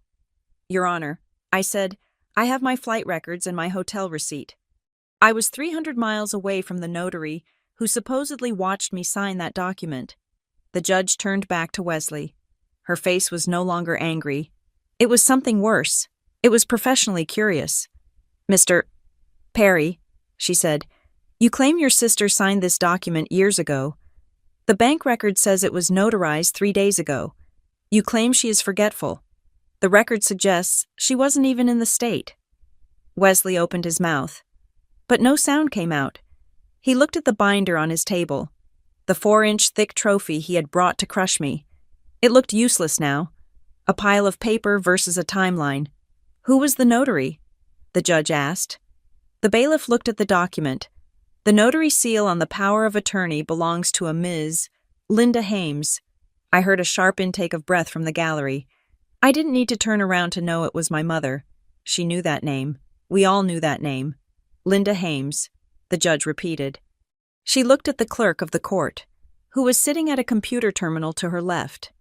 "Madam Clerk," the judge said, "please access the State Notary Commission database. I want to verify the commission number for Ms. Linda Hames immediately." The clerk began typing. The sound of the keys clacking was the only noise in the room. Wesley was sweating now. Visible beads of perspiration were forming on his forehead. He wiped them away with the sleeve of his $3,000 suit. He was tapping his foot, a rapid, nervous rhythm that vibrated the floor. He knew what was coming. He knew that in his arrogance, in his rush to secure the box before the court date, he had used the most convenient resource available to him. He hadn't gone to a bank. He hadn't gone to a shipping store. He had gone down the hall. The clerk stopped typing. She looked at the screen. Then she looked at the judge. "I have the record." "Your Honor." The clerk said, "Read it." The judge ordered, "Commission number 78492. The clerk read, "Registered to Linda Hames. Status, active." "And what is the registered business address for Ms. Hames?" the judge asked. The clerk squinted at the screen. "The registered business address is 205 Commerce Boulevard, Suite 400. The judge paused. She looked at the header on one of Wesley's own legal filings, which sat on the corner of her desk. She compared the address. "Suite 400. The judge repeated slowly. She looked directly at Wesley. "Mr. Perry, isn't that the address of Perry Global Enterprises?" Wesley didn't answer. He couldn't. "And," the judge continued, her voice tightening like a noose, "isn't Ms. Linda Hames your executive assistant?" The silence that followed was heavy enough to crush a man. The trap I had set was not just about the house. It was about the pattern. I had proven he tried to steal the house. Now, I had proven he had manufactured a legal document, used his own employee to notarize a forgery, and used that forgery to break into a federal bank vault. He hadn't just crossed a line, he had sprinted past it. The judge didn't wait for an answer. She looked at the bailiff. "Secure the doors," she said. Wesley's head snapped up. Secure the doors? This was a civil hearing. This was family court. People didn't get locked in family court. Mr. Sterling stood up, his face pale. "Your Honor." "Shirley, sit down." "Counselor," the judge said, and this time she shouted it. "We are done with the inventory list for a moment. We are now going to discuss a new topic. We are going to discuss the crime of notary fraud and the tampering of evidence in a judicial proceeding." She looked at me. "Ms. Perry, do you have the bank's full report?" "I do, Your Honor." I said, "It is the next item in the envelope. Then bring it here," the judge said. As I walked toward the bench, I passed Wesley. He looked up at me. His eyes were wide, filled with a terror I had never seen in him before. He wasn't looking at his little sister anymore. He was looking at the person who had just ended his life, and I realized, as I handed the file to the judge, that I didn't feel happy. I didn't feel triumphant. I just felt clean. The paper had spoken, and it had screamed his name, while the judge reviewed the physical file of the bank report. The courtroom lapsed into a strange, suspended animation. The air conditioner hummed, a low mechanical drone that seemed to vibrate against the tension in the room. Wesley was whispering furiously to Mr. Sterling, his hands making sharp, chopping motions. My parents were sitting like statues, their eyes fixed on the back of Wesley's neck. Their faces a mixture of confusion and a slowly dawning horror. They were beginning to realize that the script had been rewritten, but they didn't know the ending yet. I sat perfectly still, my hands folded on the table.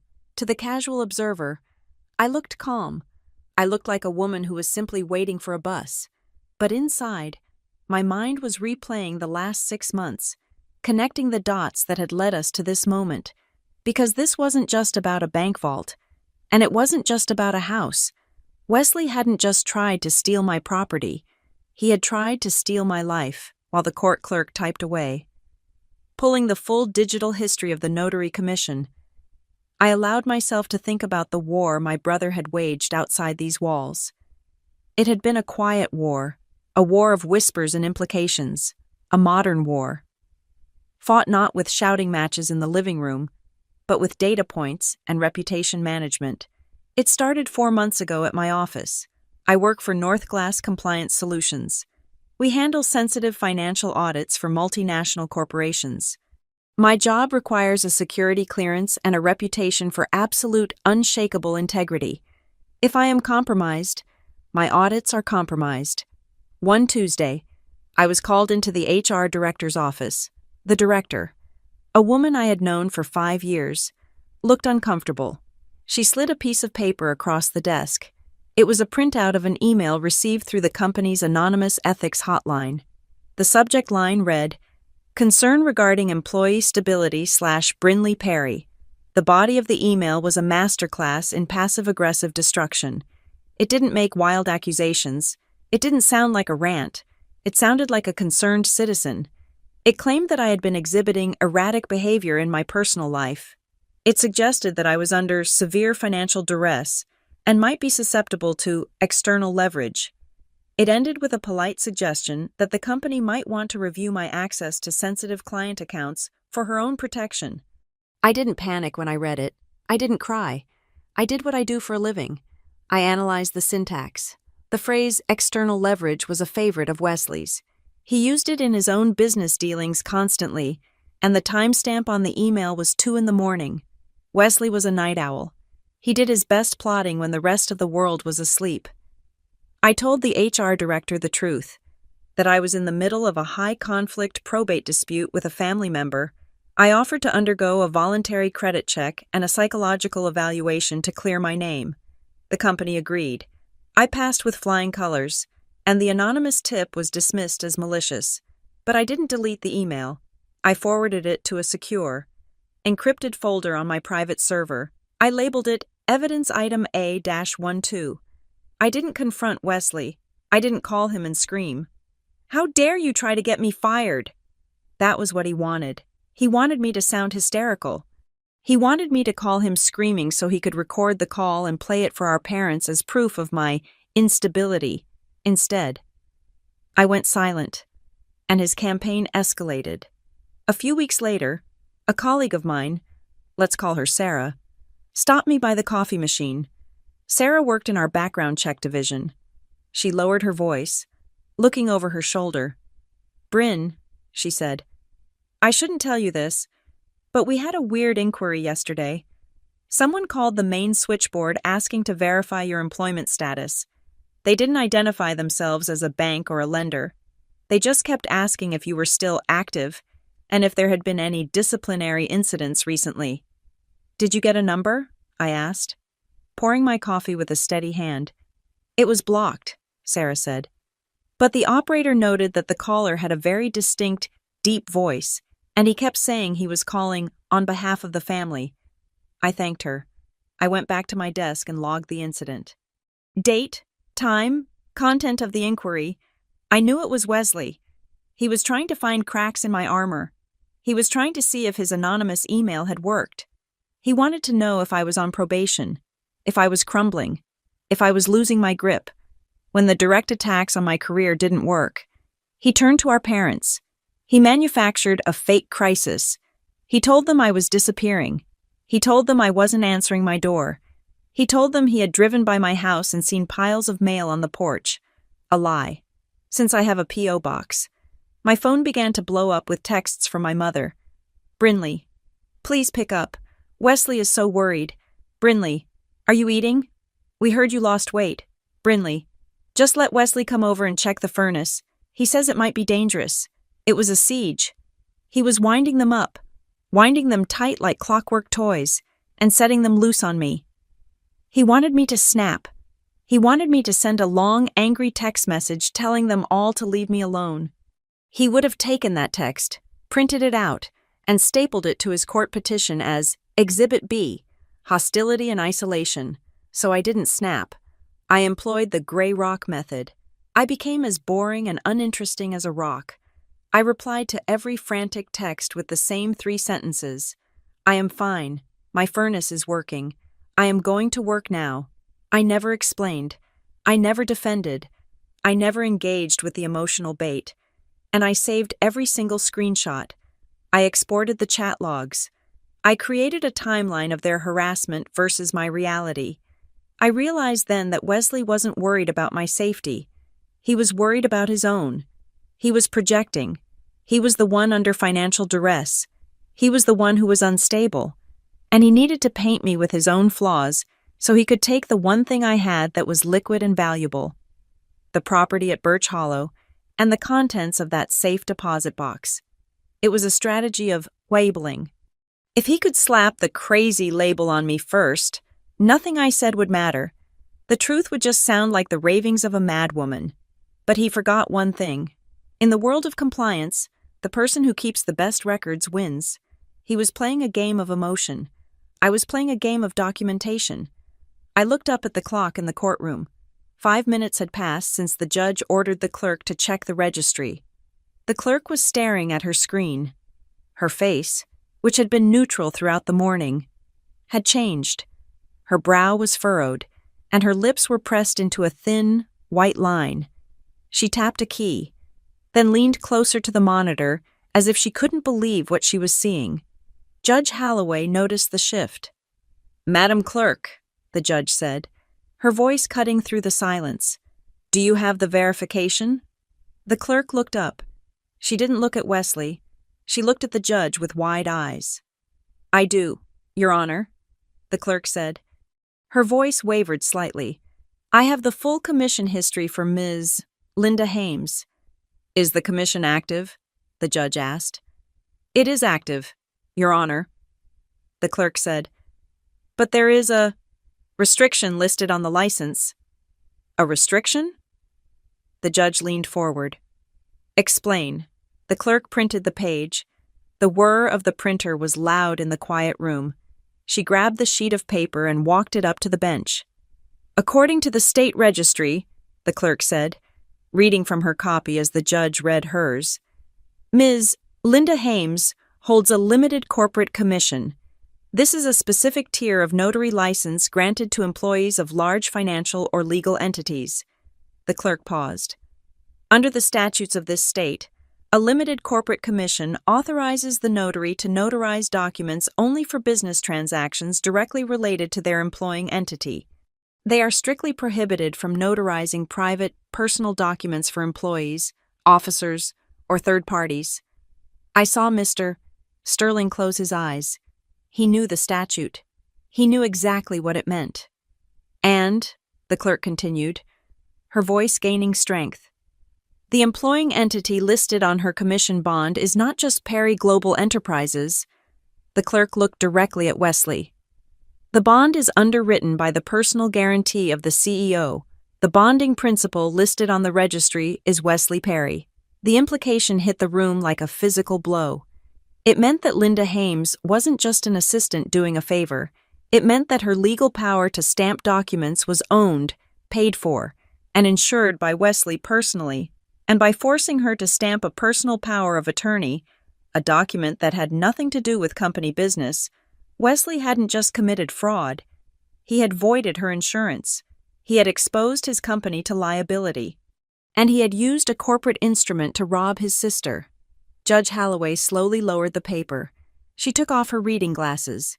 She looked at Wesley, not with anger, but with the cold, clinical detachment of a surgeon looking at a tumor. So, the judge said, let me understand this timeline. Mr. Perry, you spent months spreading rumors that your sister was unstable. You tried to get her fired.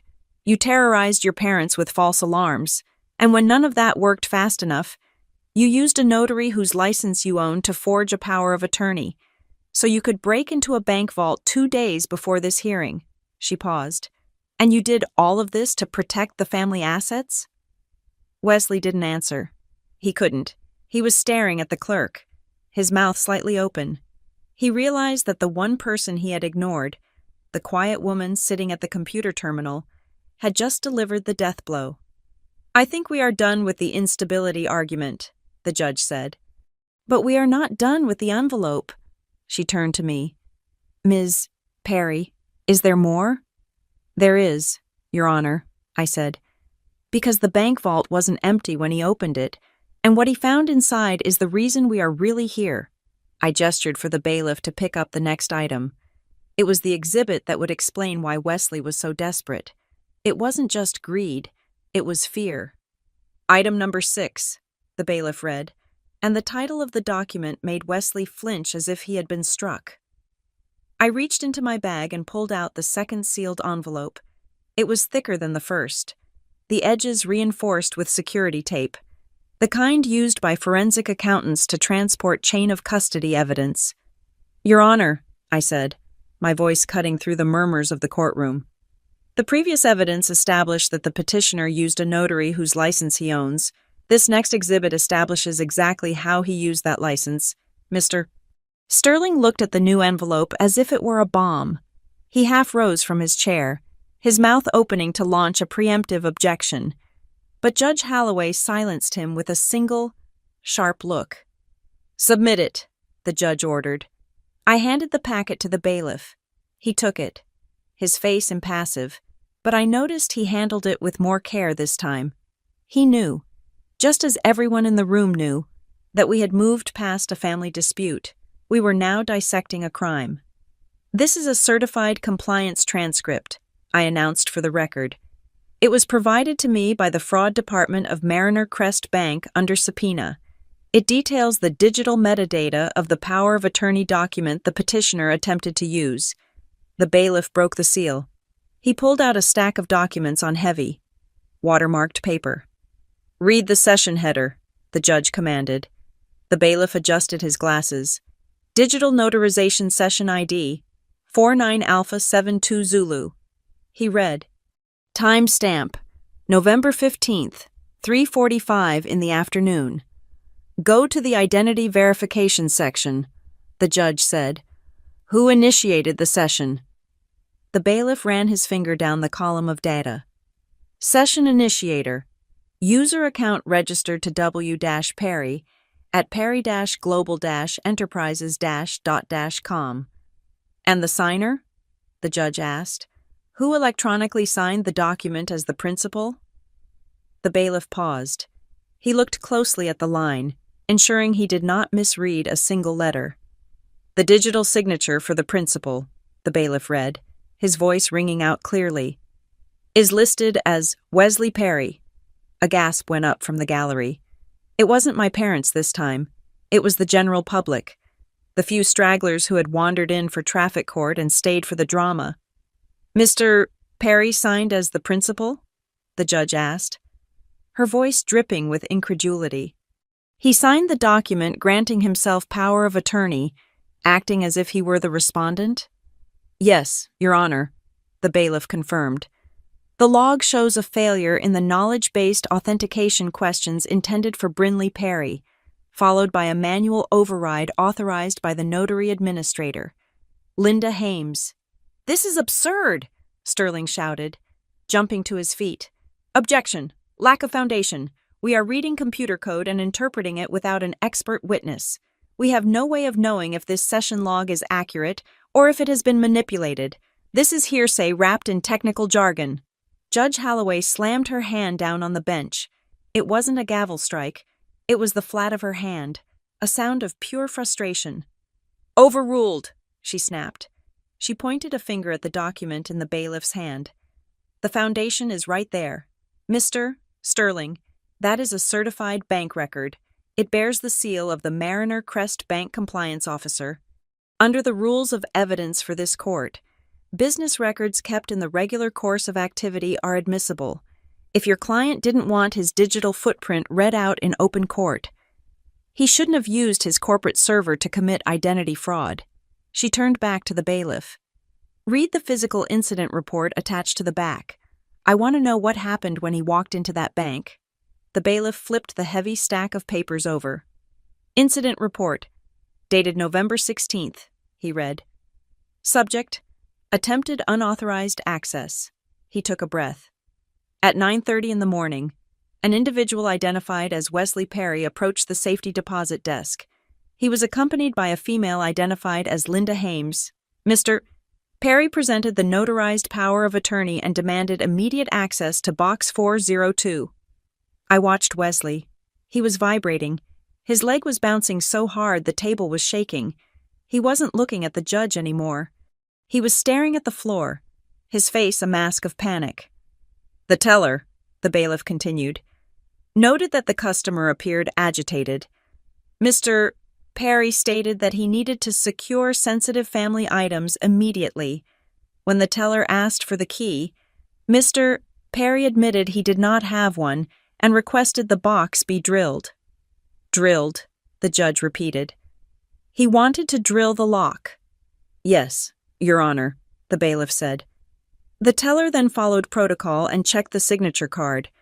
Upon noting the discrepancy, she called the branch manager.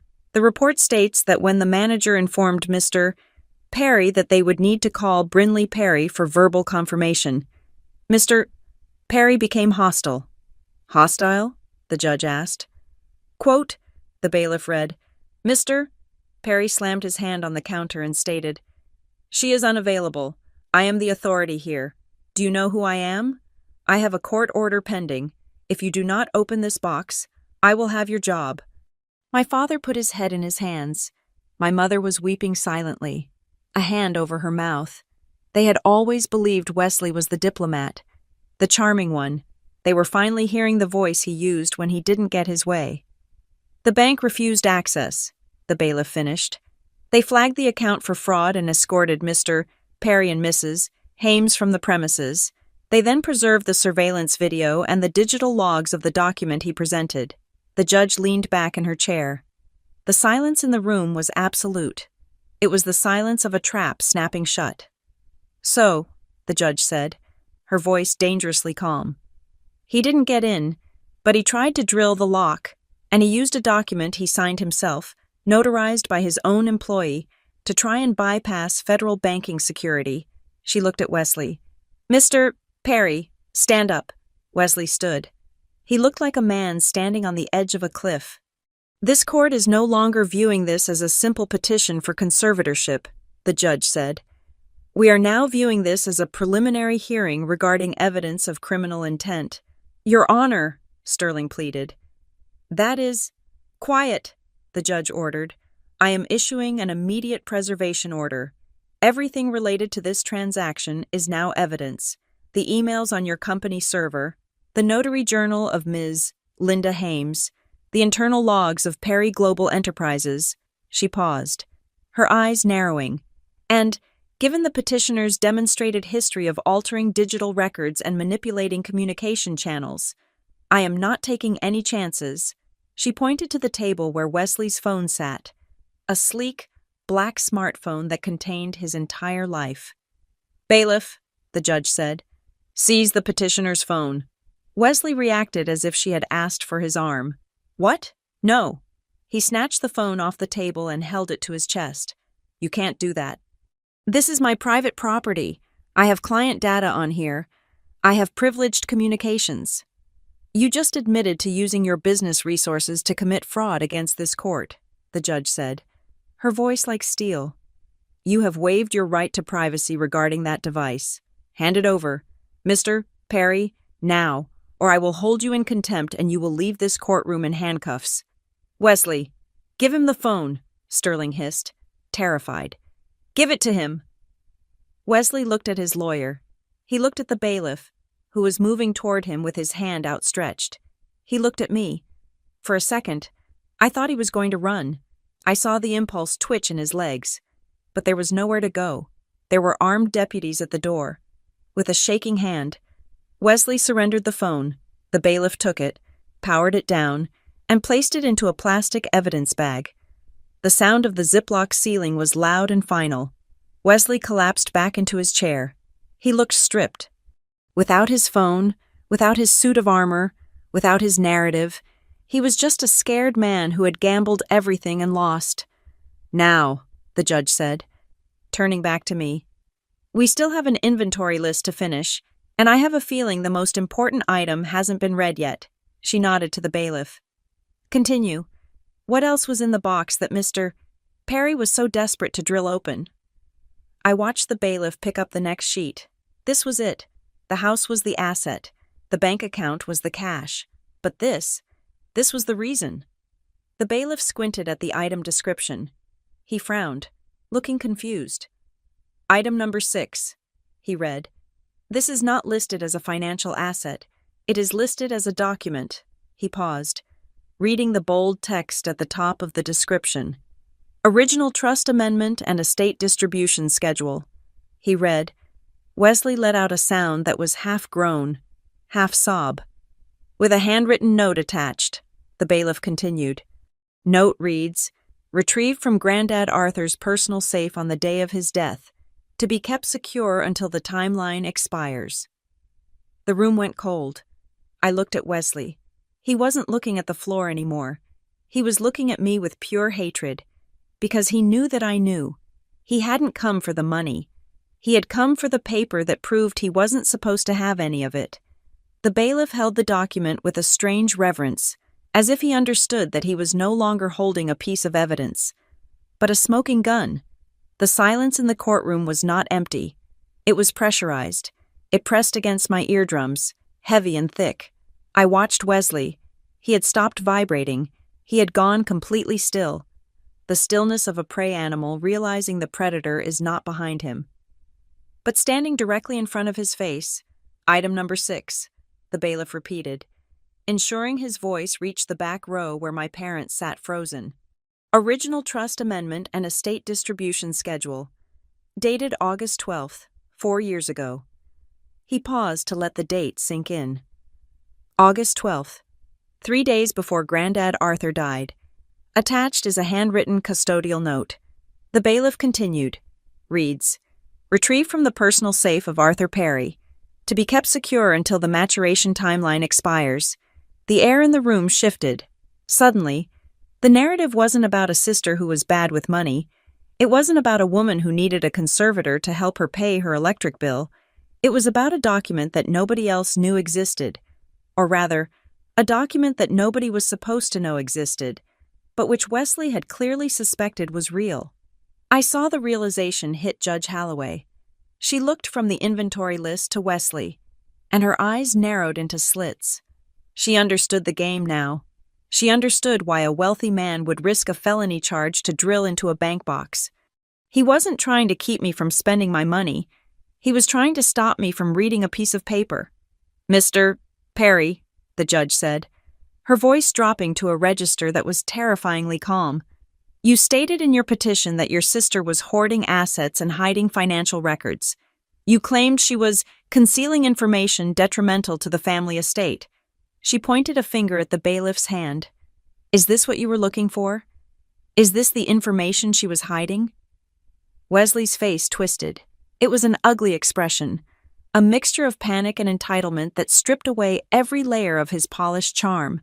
He stood up, forgetting to ask for permission, forgetting his lawyer, forgetting where he was. "She is hiding it," he blurted out. The words tumbled out of his mouth before he could stop them. "She has had that amendment for 4 years. She never filed it. She kept it in that box so nobody would know. She is manipulating the estate." The courtroom gasped. Even Mr. Sterling, his lawyer, closed his eyes and let out a long, defeated breath. "Thank you, Mr.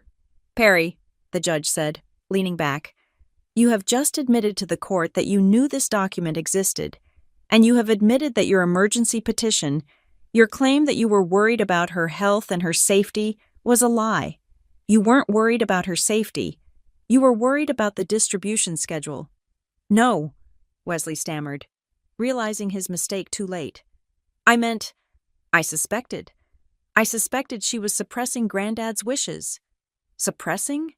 I asked, speaking from my table. My voice was steady, contrasting sharply with his frantic tone. "Granddad gave me that envelope himself. He told me to put it in the box. He told me to wait until the timeline expired. I was following instructions. You were the one who brought a drill to the bank." I turned to the judge. "Your Honor," I said, "my brother didn't go to the bank to inventory my assets. He didn't go to protect my jewelry or my bonds. He went there to make sure that document never saw the light of day. He went there to destroy it." "That is a lie," Wesley shouted. "You can't prove that. I went there to secure it." "Secure it?" I repeated. I reached into my bag for the final piece of paper I had prepared for this specific moment. "Your Honor," I said, "if I may?" The judge nodded. "Proceed." I handed a single photograph to the bailiff. It was a high-resolution still printed on glossy paper. "This is a surveillance capture from the Mariner Crest Bank security feed. Time-stamped 9:32 in the morning on the day of the incident." I said. The bailiff held it up.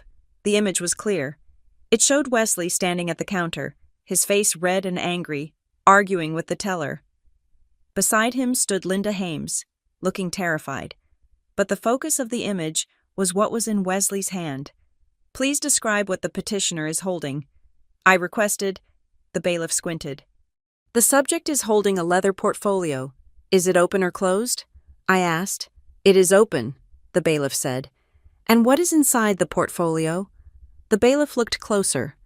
"It appears to be empty," he said, "except for a single, empty manila file folder." I turned to Wesley. "You didn't bring a bag to collect jewelry. Wesley, you didn't bring a box to carry cash. You brought a single, empty folder. You brought it to swap out the document. You intended to take the original amendment out of the box, put it in your portfolio, and leave. You were going to shred it." I turned back to the judge. He wasn't securing the asset, Your Honor. He was sanitizing the record. Wesley slumped back into his chair. He looked physically smaller. The logic was inescapable. The empty folder was the detail that killed him. It proved premeditation. It proved that he knew exactly what size the target was. He wasn't on a fishing expedition. He was on a retrieval mission.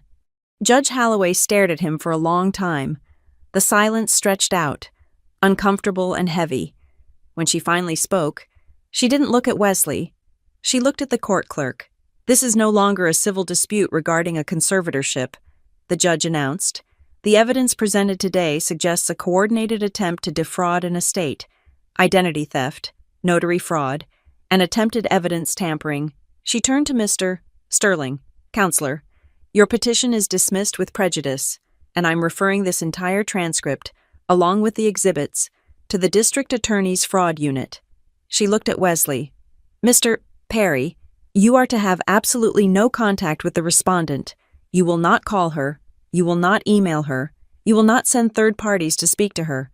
You will not go within 500 feet of her home, her place of employment, or the Mariner Crest Bank. If you violate this order, I will issue a warrant for your arrest immediately. Do you understand? Wesley nodded. He couldn't speak. He was watching his life disassemble itself in real time. The gavel banged. It was a sharp, final sound. Court is adjourned. The judge said, I didn't smile. I didn't look at my parents as they sat there, pale and trembling in the gallery. I simply gathered my papers, placed them back into my bag, and walked out of the courtroom. I walked past Wesley, who was staring at the table, his hands shaking. I didn't say a word to him. The paper had already said enough. The days following the hearing were a strange kind of quiet. It was the quiet of a held breath. I went back to work the next morning. I sat at my desk at North Glass, reviewing spreadsheets, flagging discrepancies, doing the job that had taught me how to survive my family. My colleagues didn't know that I had just dismantled a corporate CEO in open court. To them, I was just Brinley, the reliable auditor who always brought her own lunch. But the war wasn't over. It had just moved to a new front. 2 days after the hearing, I received a notification from the court system. The preservation order had been served to Perry Global Enterprises. My brother's company was now under a legal hold. Their servers were being mirrored. Their email archives were being locked down. I imagined the panic in that office. I imagined Linda Hames sitting in an interview room, realizing that her boss had sacrificed her career to save his own skin. Then came the emails from my parents. They didn't call. They knew I wouldn't answer. So they wrote, Brinley. My mother wrote, We need to sit down as a family. This has gone too far. Wesley is devastated. He is your brother. He made a mistake because he was worried about you. Please, can we just meet at the house on Sunday? We can fix this without lawyers. We are a family. I read the email. I looked for the apology. I looked for the sentence where they admitted they had sat in a courtroom and watched their son try to strip me of my rights. I looked for the acknowledgement that they had chosen a side, and that side was criminal. It wasn't there. There was only the demand for silence. They wanted to fix this, in Perry family language. Fixing it meant sweeping it under the rug. It meant me handing over the trust document. It meant me forgiving Wesley so he wouldn't go to jail. I clicked the archive button. I moved the email to a folder labeled Post-Hearing Communication. I did not reply. Silence is a response. In compliance work, we call it refusal to engage in non-official channels. Wesley, however, could not stay silent. He was a man who had never been told no in his life, and the court order felt like a challenge rather than a boundary. He was smart enough not to call me himself, but he wasn't smart enough to stop completely. On a Thursday evening, I got a phone call from a number I didn't recognize. I let it go to voicemail. When I played it back, the voice belonged to a man named Marcus, a college friend of Wesley's who worked in real estate. Hey, Bryn, the message said, it's Marcus. Look, I was talking to Wes. He's in a really bad place. Man, he's really freaking out about this DA thing. He just wants you to know that if you drop the fraud complaint, he'll drop the claim on the house. He's willing to walk away if you just sign a waiver saying it was a misunderstanding. Give me a call back. Don't ruin his life over a piece of paper. I saved the voicemail. I exported the audio file. Then I opened my email and sent it to the court clerk and the district attorney's office attached to a formal notice of violation of restraining order. Wesley was trying to negotiate. He thought this was a business deal. He thought he could trade the house, which he didn't own, for his freedom. He didn't understand that you cannot negotiate with an audit trail. Once the red flag is raised, the investigation runs its course. He had sent a proxy to threaten me, and in doing so, he had handed me another weapon. I prepared for the final hearing not with dread, but with a cold sense of purpose. The initial hearing had been about stopping him. The next hearing, the one regarding the trust itself, would be about finishing it. I spent my evenings reviewing the document that Wesley had tried so hard to steal. The amendment. Grandad Arthur had written it 4 years ago. Sitting at his heavy oak desk in the library, he had looked at me over his glasses, his eyes sharp and clear. "He will come for it," Grandad had said. "He will think he deserves it all, and your parents will let him take it, because it is easier than fighting him." "So what do I do?" I had asked. "You wait," Grandad said. "You put this in the box, and you wait until he tries to take it. Because the moment he tries to take it, he triggers the trap." I read the clause again. It was beautiful in its simplicity. It was a no-contest clause, but with a specific, lethal twist. It wasn't just about contesting the will, it was about interference. The clause stated that any beneficiary who attempted to conceal, destroy, alter, or manipulate the estate documents, or who attempted to remove the appointed executor, me, through legal or extra-legal means, would immediately forfeit their entire share of the inheritance. It was a self-destruct button, and Wesley had just spent the last 2 weeks mashing it with both hands. He thought he was fighting for the house. He thought he was fighting for control.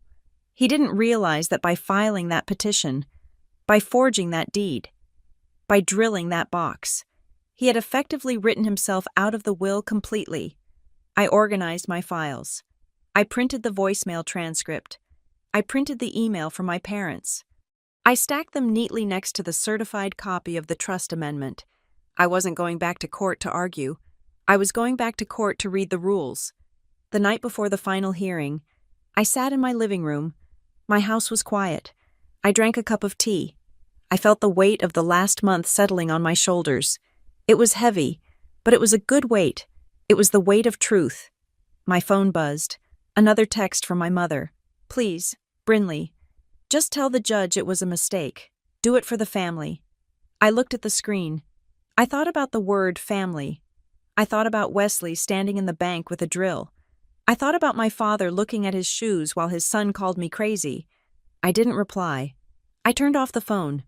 I went to sleep knowing that tomorrow, the bailiff would read the final list, and tomorrow, Wesley would learn that Grandad Arthur was the one who had really beaten him. I was just the messenger. The final hearing was less of a battle and more of an autopsy. When I walked into the courtroom for the last time, the atmosphere had shifted entirely. There was no strutting from my brother. There were no pitying glances from the gallery. The air was cold, sterile, and clinical. Wesley sat at his table, but the $3,000 suit looked like it was hanging on a wire hanger. He was slumped, his eyes red-rimmed, staring at the empty space where his phone used to be. My parents sat behind him, but they were no longer leaning forward in support. They were leaning back, pressing themselves into the wooden benches as if trying to distance themselves from the blast radius. Judge Holloway took the bench with the efficiency of a surgeon who had already scrubbed in. She did not ask for opening statements. She did not ask for emotional appeals. She simply looked at the bailiff and nodded at the envelope that was still sitting on the clerk's desk, the final piece of the inventory that we had paused on during the last session. "We are going to finish the record," the judge said. "Bailiff, please read the final attachment to the trust amendment." The bailiff picked up the document. This was the piece of paper Grandad Arthur had placed in the safe deposit box 4 years ago. This was the paper Wesley had tried to drill through a steel lock to reach. The document is titled, "Notice of Conditional Enforcement," the bailiff read, his voice filling the silence. "It is a codicil to the primary trust, triggered automatically by specific events." Wesley flinched. He knew the word codicil. He knew it meant an addition that could change everything. "Read the trigger clause," the judge ordered.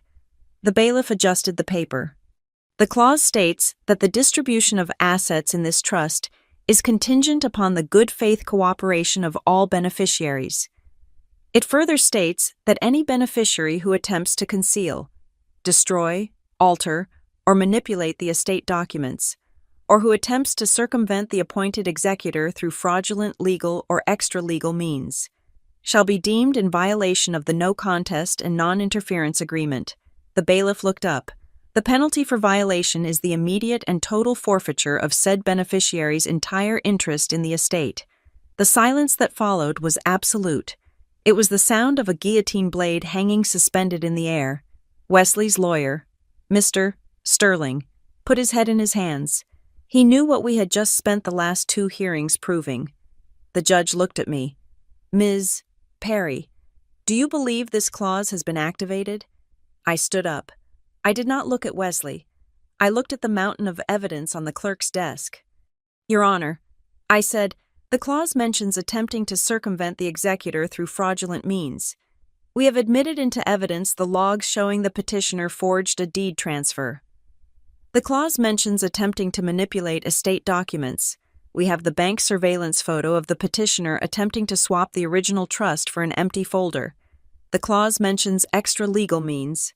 We have the record of the drilled lock attempt. I paused.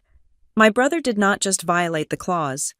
Your Honor, he spent the last 3 weeks providing a step-by-step demonstration of exactly why Grandad Arthur wrote it. Judge Holloway turned to Wesley. Mr. Perry, she said, the court finds that your actions, specifically the creation of the fraudulent power of attorney, the attempted unauthorized access to the safe deposit box, and the filing of a deed transfer under a false identity, constitute a direct and material breach of the non-interference clause. Wesley stood up. He was shaking. But I am the son, he cried out, his voice cracking. It was the last desperate wail of the golden child. You can't just cut me out. I am the primary heir. That money was for the business. It was for the family. Grandad wouldn't do this. He didn't do it. Mr. Perry, the judge said coldly. You did. You triggered the penalty yourself. If you had simply waited, if you had simply let the probate process work, you would have received your share. But you couldn't wait. You had to take control. And in your attempt to take everything, you have lost everything. She looked down at her notes. Under the terms of the codicil, your 50% share of the estate is forfeit. And here came the moment Wesley dreaded most. I could see it in his eyes. He thought the money was coming to me. He thought I had engineered this to take 100% of the fortune. He was ready to scream that I was the greedy one, that this was my master plan all along. Judge Holloway seemed to read his mind. She turned to the bailiff. Read the distribution instruction for the forfeited share, she said. The bailiff turned the page. In the event of a forfeiture by any beneficiary, the bailiff read, the forfeited share shall not revert to the remaining beneficiaries. Instead, the funds shall be immediately transferred to the Arthur Perry Integrity Scholarship Fund, to be administered by an independent third-party trustee, for the support of students pursuing degrees in forensic accounting and ethics. Wesley's mouth fell open. He looked at me. I met his gaze. I didn't smile. I didn't gloat. I just watched the realization wash over him. Grandad Arthur had known. He had known that if he gave Wesley's share to me, it would destroy our relationship forever. It would make me the target of Wesley's rage for the rest of my life. So he took the target off my back. He made sure that if Wesley lost, I didn't win his money. Nobody did. It was the ultimate checkmate. Wesley couldn't blame me for stealing his inheritance. He had lost it to a charity for ethics, the very thing he lacked. The judge banged her gavel. The petition for conservatorship is dismissed with prejudice, she ruled. The court grants the respondent's request for a permanent restraining order against the petitioner. The estate is to be distributed according to the terms of the codicil immediately, and when, as previously stated, all evidence regarding the notary fraud and identity theft remains impounded for the district attorney. Wesley slumped into his chair, a man hollowed out by his own ambition. My parents stood up slowly. They looked old. They looked tired. They looked at their son, who was now not only broke, but facing criminal charges. And then they looked at me. My mother took a step toward the aisle, raising a hand as if to wave or reach out. I did not wait to see what she would say. I turned my back. I gathered my files, my logs, my receipts, my transcripts. I put them back into my bag. I thanked the bailiff. I thanked the judge. And then I walked out. I walked out of the courthouse and into the bright, Blinding sunlight of the afternoon. The air smelled of exhaust and street food. A stark contrast to the sterile scent of the courtroom. I didn't go to a champagne lunch. I didn't call my friends to celebrate. I went to the grocery store. I pushed a cart down the aisle, the wheels squeaking slightly. I bought apples. I bought a loaf of bread. I bought a carton of milk. I stood in the checkout line and watched the cashier scan the items. The beep of the machine a steady, rhythmic comfort. My phone buzzed in my pocket. It was a notification from my security system. Motion detected at front door. I checked the camera feed on my phone. It wasn't Wesley. It wasn't my parents. It was the delivery driver dropping off a package. I paid for my groceries. I drove home. I unpacked the bags in my quiet kitchen. I made dinner. I sat at my table and ate alone, listening to the hum of the refrigerator. Some people think victory looks like fireworks. They think it looks like standing over your enemy and laughing. But for me, victory looked like this. It looked like a quiet house. It looked like a bank account that only I could access. It looked like the knowledge that if anyone ever tried to tell a lie about me again, I wouldn't have to shout to prove them wrong. I would just have to open an envelope. Because in the end, emotions fade. Anger burns out. Sadness dries up. But paper? Paper lasts forever. And when you have the receipts, you don't need to be the loudest person in the room. You just need to be the one holding the list. So I have to ask you, if you were in my position, would you have confronted your family the moment you saw the first red flag? Would you have tried to talk it out, screamed, or begged them to stop? Or would you have done what I did? Would you have stayed silent, collected every scrap of evidence, waited in the dark, and let them build their own trap until you had enough paper to end it all in a single afternoon? Thank you so much for listening to my story. I would love to hear where you are listening from today. So please leave a comment below and share your thoughts on how I handled my brother. And if you enjoyed this story, please make sure to subscribe to the Lily Revenge Stories channel, like this video, and smash that hype button so we can share these stories with even more people. Stay safe and keep your records close.